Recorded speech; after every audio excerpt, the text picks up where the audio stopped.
പുതിയൊരു വീഡിയോയിലേക്ക് എല്ലാവർക്കും സ്വാഗതം. അപ്പോൾ ഇന്നത്തെ വീഡിയോ എന്ന് പറയുന്നത് നമ്മൾ ഹൈദരാബാദ് പോയി വന്നതിന് ശേഷമുള്ള തൊട്ട് പിറ്റേ ദിവസത്തെ വീഡിയോ ആണ്. വന്നതൊരു 3 മണിയായപ്പോഴാണ് കേട്ടോ. അപ്പം നമ്മൾ അപ്പം തന്നെ കിടന്നുറങ്ങി. രാവിലെ ആയപ്പോൾ എഴുന്നേറ്റു. രാവിലെ എഴുന്നേൽക്കാതെ തരമില്ലല്ലോ. കുട്ടികൾക്ക് സ്കൂളൊന്നുമില്ല, പക്ഷേ നമുക്ക് രാവിലത്തെ ബ്രേക്ക്ഫാസ്റ്റൊക്കെ നോക്കണമല്ലോ. അപ്പോൾ ബ്രേക്ക്ഫാസ്റ്റ് ഉണ്ടാക്കാൻ ഒരു മൂഡുമില്ല. നമുക്ക് ഭയങ്കര ക്ഷീണമാണ്. അപ്പോൾ ഞാൻ എന്താണെന്ന് വെച്ചാൽ ആദ്യമേ കുറച്ച് മുട്ട പുഴുങ്ങാമെന്ന് വിചാരിച്ചു. പിന്നെ അതിൻ്റെ കൂട്ടത്തിൽ ചായ ഉണ്ടാക്കാം. പിന്നെ നമ്മൾ പൂരി വാങ്ങിക്കുകയാണ് കേട്ടോ ചെയ്തത്. അങ്ങനെ ഇതാ പെട്ടെന്ന് തന്നെ മുട്ട പുഴുങ്ങിയെടുക്കുകയാണ്. പിന്നെ ചായയും കൂടി റെഡിയാക്കിയാൽ മതിയല്ലോ. അപ്പോൾ എല്ലാവർക്കും തന്നെ നല്ല ഉറക്കക്ഷീണമുണ്ട്. അപ്പോൾ എല്ലാവരും പയ്യെ എഴുന്നേറ്റ് വരുന്നുള്ളൂ. അപ്പോൾ ഞാൻ കുറച്ച് നേരത്തെ കിച്ചണിലോട്ട് കയറി നമ്മുടെ ടേബിളൊക്കെ ഒന്ന് സെറ്റ് ചെയ്യാനുണ്ടായിരുന്നു. പിന്നെന്താ, നമ്മുടെ ഐഡെയിലി എന്ന് പറയുന്ന ഹോട്ടലിൽ നിന്നാണ് കേട്ടോ സ്വിഗ്ഗി വഴി പൂരി ഓർഡർ ചെയ്തത്. അപ്പം അവിടെ നിന്ന് കൂടുതലും ഇഡ്ഡലിയാണ് വാങ്ങിക്കാറുള്ളത്. അപ്പോൾ ഇപ്രാവശ്യം ഇഡ്ഡലി കഴിക്കാനൊരു മൂഡില്ല. അപ്പോൾ എല്ലാവരും പൂരി മസാല ഓർഡർ ചെയ്തു. പിന്നെ ഞാൻ പെട്ടെന്ന് ചായ എടുക്കുകയാണ്. റിപ്പിളിൻ്റെ ഈ ചായപ്പൊടിയാണ് കേട്ടോ യൂസ് ചെയ്യാറ്. നല്ല ടേസ്റ്റുള്ള ചായ ഉണ്ടാക്കാൻ പറ്റാറുണ്ട്.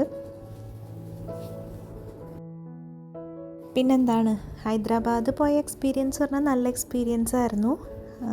പ്ലെയിനിൽ പോയി അങ്ങോട്ടും ഇങ്ങോട്ടും, പിന്നെ ചാർമിനാർ, രാമോജി റാവു, ഇതൊക്കെയാണ് മെയിനായിട്ട് കണ്ടത്. പിന്നെ ഗോൾക്കൊണ്ട ഫോർട്ട് ഞാനതിൻ്റെ ഷോർട്സ് അപ്ലോഡ് ചെയ്തിട്ടുണ്ടല്ലോ.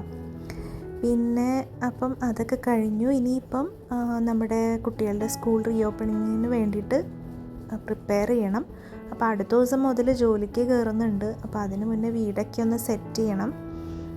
ഇപ്പോൾ പൂരിയൊക്കെ വന്നു. നമ്മളിതാ ബ്രേക്ക്ഫാസ്റ്റ് അങ്ങ് കഴിക്കുകയാണ്. പിന്നെ ഞാൻ കുറച്ച് നേരം നമ്മുടെ ഈ വിൻഡോ കൂടെ മഴയൊക്കെ ആസ്വദിച്ചിരുന്നു. പിന്നെ ഒരു ടു ഡു ലിസ്റ്റ് അങ്ങോട്ട് എഴുതാൻ തുടങ്ങി കേട്ടോ. നമുക്ക് അന്ന് ചെയ്യേണ്ട കുറച്ച് കാര്യങ്ങളൊക്കെ എഴുതി തുടങ്ങി. എത്രയൊക്കെ പറഞ്ഞാലും ആ ടു ഡു ലിസ്റ്റ് അങ്ങ് എഴുതി സെറ്റായാലാണ് നമുക്കൊരു സമാധാനമായിട്ട് ജോലി തുടങ്ങാവുന്നത്. കിച്ചൺ ഏകദേശം ഇങ്ങനെയാണ് കിടക്കുന്നത്. ഫുഡ് വാങ്ങിച്ചുകൊണ്ട് വലിയതായിട്ട് എന്താ പറയുക, പാത്രം കഴുകാനൊന്നുമില്ല. എന്നാലും ഉള്ള പാത്രങ്ങൾ ഞാൻ ഡിഷ് വാഷറിൽ സെറ്റ് ചെയ്ത് വെക്കുകയാണ്. അപ്പം എളുപ്പമുണ്ടല്ലോ. മിക്കവാറും ഡിഷ് വാഷർ നിറയില്ല. അപ്പം ഞാൻ ക്ലോസ് ചെയ്ത് വെച്ചതിന് ശേഷം ഇനിയിപ്പോൾ ഉച്ചക്കലത്തെ ഫുഡും കഴിഞ്ഞിട്ട് ക്ലീനിങ് സ്റ്റാർട്ട് ചെയ്യുള്ളൂ.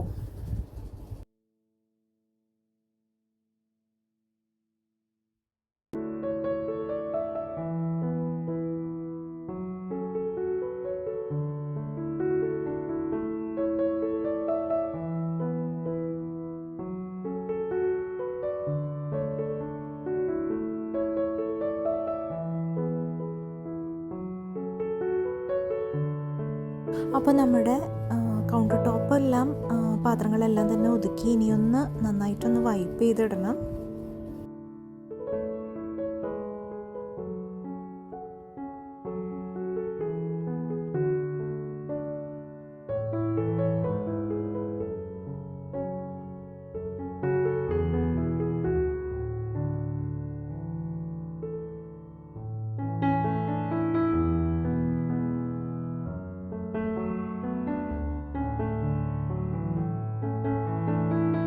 ഇനി അടുത്ത കാര്യം നമ്മുടെ ഈ ഡൈനിങ് ഏരിയ ഒന്ന് പിക്കപ്പ് ചെയ്യാന്നുള്ളതാണ്. കുറച്ച് സാധനങ്ങളൊക്കെ അവിടെ ഇവിടെയൊക്കെ ഇരിപ്പുണ്ട്.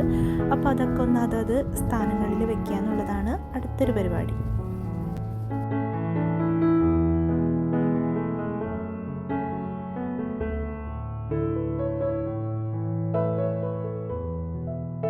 പിന്നെ ഡൈനിങ് റൂമിൽ ഇങ്ങനെയൊരു സൈഡ് ടേബിൾ ഉണ്ട്. അപ്പോൾ അതിൻ്റെ മുകൾ മുഴുവൻ സാധനങ്ങൾ ക്ലട്ടേർഡായിട്ടിരിക്കുകയാണ്. അപ്പോൾ ഞാൻ അതൊന്ന് ഡീക്ലട്ടർ ചെയ്യാമെന്ന് വെച്ചു. എല്ലാ ഐറ്റംസും തന്നെ മാറ്റിയിട്ട് ഒരു ഫ്ലവർ വേസ് മാത്രം അവിടെ വെക്കാമെന്നുള്ള പ്ലാനാണ് കേട്ടോ.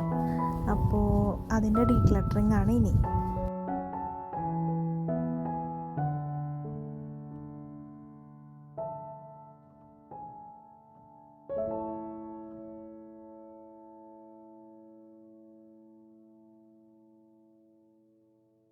അപ്പോൾ ദാ ആ ഒരു ഏരിയ കംപ്ലീറ്റ് ഡീക്ലട്ടർ ചെയ്തിട്ടുണ്ട്. ഇപ്പം നമുക്ക് ആ ഒരു ക്രോക്കറി ഷെൽഫും ഒരു ഫ്ലവർ വേസും മാത്രമേ ഉള്ളൂ.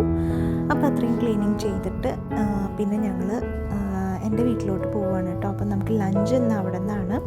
അപ്പോൾ ലഞ്ച് കഴിച്ചതൊക്കെ ഷൂട്ട് ചെയ്യാനൊന്നും പറ്റിയില്ല. ഇപ്പം എൻ്റെ ഉമ്മ ഒരു സ്നാക്ക് ഉണ്ടാക്കിക്കൊണ്ടിരിക്കുകയാണ്. നമ്മൾ ചിക്കനൊക്കെ ഉള്ളിൽ വെച്ചിട്ട് മൈദ വെച്ചിട്ടുള്ളൊരു സ്നാക്ക്, നല്ല ടേസ്റ്റ് ഉണ്ടായിരുന്നു കേട്ടോ. അപ്പോൾ അത് കഴിച്ചു, ചായയൊക്കെ കുടിച്ചു.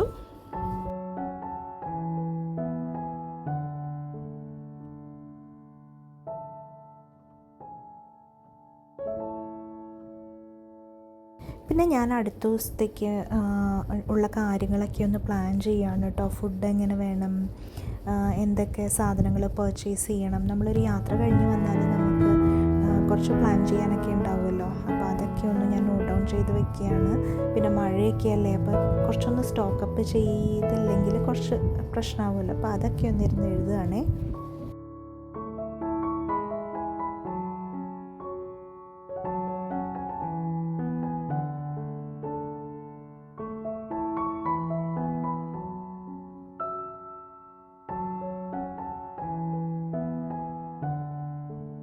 അടുത്ത ടാസ്ക് നമ്മുടേതാ ഈ ബെഡ് ഒന്ന് മേക്ക് ചെയ്യുക എന്നുള്ളതാണ്. എല്ലാം കുഴഞ്ഞു മറിഞ്ഞ് എടുക്കുകയാണ്. അപ്പോൾ അതൊക്കെ ഒന്ന് സെറ്റ് ചെയ്തിടാം.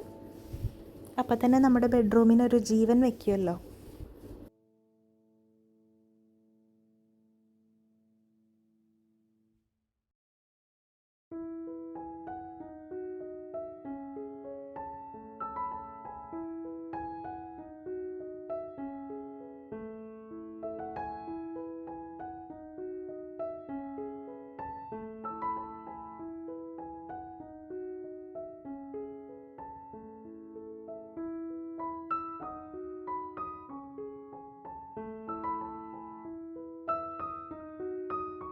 അടുത്തത് നമ്മുടെ ഈ ഒരു ടേബിൾ അറേഞ്ച് ചെയ്തിടാം. കുറേ സാധനങ്ങൾ അവിടെയും ഇവിടെയും കിടക്കുന്നുണ്ട്. അപ്പോൾ അതും ഒന്ന് പിക്കപ്പ് ചെയ്ത് അറേഞ്ച് ചെയ്തിട്ട് കഴിഞ്ഞാൽ അപ്പോൾ ആ റൂം ഒന്ന് സെറ്റായി കിട്ടുമല്ലോ. നമ്മൾ വർക്ക് ചെയ്യുമ്പോഴുള്ളൊരു പ്രശ്നം എന്ന് പറഞ്ഞാൽ ജോലിയുള്ള ദിവസങ്ങളിൽ നമുക്ക് അധികം തന്നെ ഇതുപോലത്തെ ക്ലീനിങ് ഒന്നും ഡീറ്റെയിൽ ആയിട്ട് ചെയ്യാൻ പറ്റില്ല. അപ്പോൾ ഹോളിഡേയ്സിലാണ് കൂടുതലും ചെയ്യുക. ഈ ഒരു ബാഗ് ഞാൻ ഹൈദരാബാദ് കൊണ്ടുപോയപ്പോൾ വാങ്ങിയതാണ് കേട്ടോ. ഒരു സ്യൂട്ട് കേസ് മോഡലാണ്, പക്ഷെ നമുക്ക് ബാക്ക് പാക്കായിട്ട് യൂസ് ചെയ്യാൻ പറ്റും. അപ്പോൾ ഞാൻ അന്ന് കൊണ്ടുപോയ സാധനങ്ങളെല്ലാം തന്നെ ഒന്ന് അൺപാക്ക് ചെയ്യുകയാണ്. അൺപാക്ക് ചെയ്തിട്ട് ഇത് സൂക്ഷിച്ചെടുത്ത് വെക്കാമല്ലോ. പിന്നെ അടുത്ത യാത്ര എന്നാണെന്ന് അറിയില്ല, അപ്പോഴത്തേനും നമുക്കത് സൂക്ഷിച്ച് എടുത്തു വയ്ക്കാം. ഇനിയിപ്പോൾ ഉള്ളത് കുറച്ച് ഗ്രോസറി വാങ്ങിയിട്ടുണ്ട്. അപ്പോൾ അതൊക്കെ എന്തൊക്കെയാണെന്ന് നോക്കാം. കുറച്ചധികം മുട്ട വാങ്ങിയിട്ടുണ്ട്. ഇപ്പം മുട്ട കൂടുതലായിട്ട് വാങ്ങും കേട്ടോ, കാരണം നമ്മളെല്ലാവരും തന്നെ ഒരു മുട്ട വെച്ച് ഡെയിലി കഴിക്കും. പിന്നെ പടവലങ്ങ, പിന്നെ കുറച്ച് ഞാലിപ്പൂവൻ വാങ്ങിയിട്ടുണ്ട്. അപ്പം എനിക്ക് വിശക്കുന്ന സമയത്ത് ഇപ്പോൾ ഇടയ്ക്ക് കഴിക്കാറുള്ളതാണ്, ഞാലിപ്പൂവൻ കഴിക്കും. പിന്നെ അതുപോലെ റോബസ്റ്റയും വാങ്ങിയിട്ടുണ്ട്. അപ്പോൾ പഴങ്ങൾ കുറച്ച് നല്ലതാണല്ലോ സ്നാക്കിങ് ചെയ്യാൻ വേണ്ടിയിട്ട്, അപ്പോൾ അത് വാങ്ങി വെച്ചിട്ടുണ്ട്. പിന്നെ ഇതാ കുറച്ച് സവാള, ഇതൊക്കെ നമ്മുടെ ബേസിക് ആയിട്ടുള്ള കാര്യങ്ങളാണ് കേട്ടോ. പുട്ടുപൊടി, ഇപ്പോൾ പൊൻകതിറിൻ്റെ പുട്ടുപൊടിയാണ് കേട്ടോ. പുട്ടുപൊടി, ഇടിയപ്പപ്പൊടി പൊൻകതിറിൻ്റെയാണ് വാങ്ങിക്കാറ്. മിക്കപ്പോഴും ചെല്ലുമ്പോൾ ഉണ്ടാവും, അപ്പം അതാണ് പ്രിഫർ ചെയ്യുന്നത്. അപ്പോൾ അതൊക്കെയാണ് ഗ്രോസറി പർച്ചേസിൻ്റെ ഡീറ്റെയിൽസ്. പിന്നെ ഇതാ നമ്മൾ തുണിയൊക്കെ ഒന്ന് ഉണങ്ങിയത് എടുത്തിട്ട് മടക്കി വയ്ക്കണം. കുറേയധികം യാത്ര കഴിഞ്ഞ് വന്നാൽ നമുക്ക് എന്തായാലും തുണികൾ ഉണ്ടാവുമല്ലോ. അപ്പോൾ ഞാൻ കുറച്ച് തുണികൾ ഇട്ടിട്ട് പോയിരുന്നു. അപ്പോൾ അതൊക്കെ ഒന്ന് എടുത്ത് മടക്കി വെക്കണം. പിന്നെ നമ്മൾ യാത്ര കഴിഞ്ഞ് വന്ന തുണികൾ അലക്കി വെക്കണം. അങ്ങനെ ഒരുപാട് പരിപാടികളുണ്ട്.